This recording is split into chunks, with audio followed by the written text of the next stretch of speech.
Growing up I often played chess with my best friend. On one occasion he had been thinking about his move for a very long time. Finally he looks up and says that he doesn't want to move. He wants a pass. I look up and suggest that each game we both get one pass. He joyfully agrees. I ask him if he wants to use his pass right now. He says yes, I want to use my pass. I say okay, me too. Your turn. The first one was in elementary school and I had a teacher, mean Mrs. W, who was my social studies teacher and a complete witch who didn't like me at all, and I really had to use the toilet, but she told me I could wait until the next class. I told her that I really had to pee and she told me, sarcastically, that I could just pee right then and there if I had to go so badly. At that point I was really mad at her, and then I had at the time, brilliant idea. She technically gave me permission to do it, and being known as the special one among teachers, I wouldn't get in as bad of trouble for it, so I unleashed the floodgates and peed all over the chair and onto the carpet. I thought she was going to keel over from pure anger and shock at what I did, and when she took me down to the principal I told him what she told me to do, and while I still got in trouble, it wasn't a paddling, and the principal had a talk with me on the concept of sarcasm.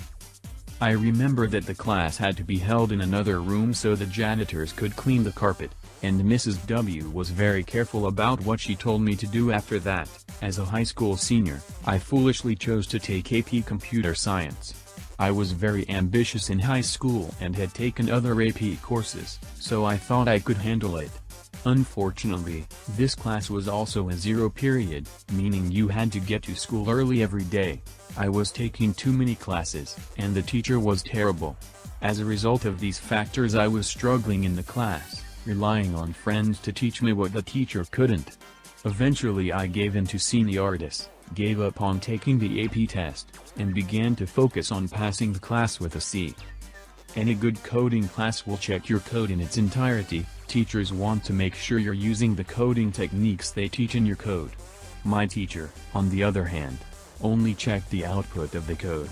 Additionally, you would automatically get a C on any assignment that compiled and printed your name, assignment. QMC. I began to complete all my assignments by just using print commands, mimicking the desired output. Want my code to solve a puzzle? I'll solve the puzzle and print out the answer. My code needs to generate a pattern?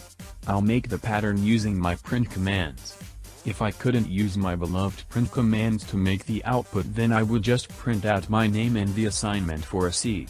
I did this for about 70% of the assignments and wound up with a C+ in the class. The teacher never said anything. So this happened a few years ago when I worked tech support and billing for a large, popular, TV, internet and cable company in America. A woman called in because her basic cable had been out a couple days ago for about 6 hours. She had gotten the problem solved, but wanted to call in or get a discount on her next bill due to loss of service for those hours. Now I have no problem helping people, and I try to be as generous, within reason, and not getting in trouble, as I can. So I tell the woman I will be taking $10 off of her bill this coming cycle. $10 might not seem like a lot, but this is basic cable we are talking about. The woman paid like $26 per month for it. Here is where things get a little crazy. The woman starts yelling and berating me for only giving her $10 off her bill.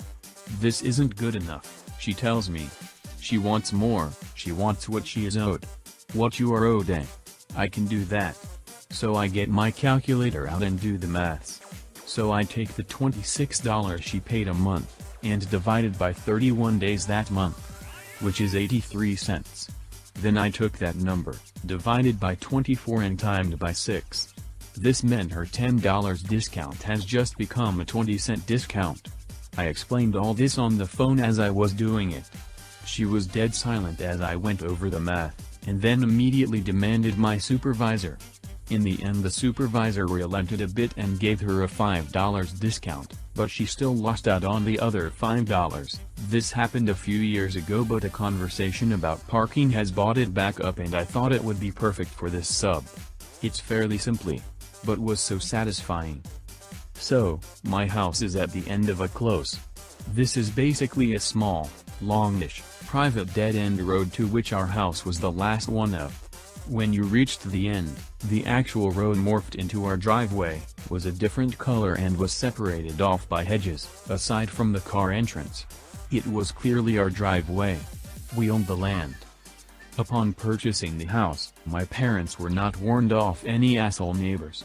The driveway has space for 4 cars. We have one. It's rarely used as both my parents get the train to London for work and walk to the station. This is relevant. Until we come back from a 2-week holiday, and find an old Renault plonked on our driveway. At first, we say nothing, cause we have no issue with someone using our driveway just to visit their family or temporarily. But when the car kept leaving and coming back, we started to get annoyed. They hadn't even asked us. We don't use the other 3 spaces, but the rudeness pissed us off. So, when the car next pulls into our driveway, we're waiting. We open the door, confront the driver and ask him nicely to stop using our drive as a public car park. Neighbor gets annoyed, said he always used it, old neighbors had no issue. Looks us dead in the eye and goes, "You can park anywhere else but leave me my space or I'll be pissed." My dad replies and goes, "We can park anywhere else? In that case, we won't park where you park your car." Old, rude man smiles, thinks he's one, and walks off a few doors down to his own house. I think my father has given up and let him win. I'm a bit disappointed. The next day I wake up for college to the sound of my dad's car. The old man has gone to work, and my dad is in the process of parking his bunged up, massive Land Rover right over the entrance to our massive drive, meaning no other cars can enter. Technically, parking anywhere else other than where the old man wanted to leave his car.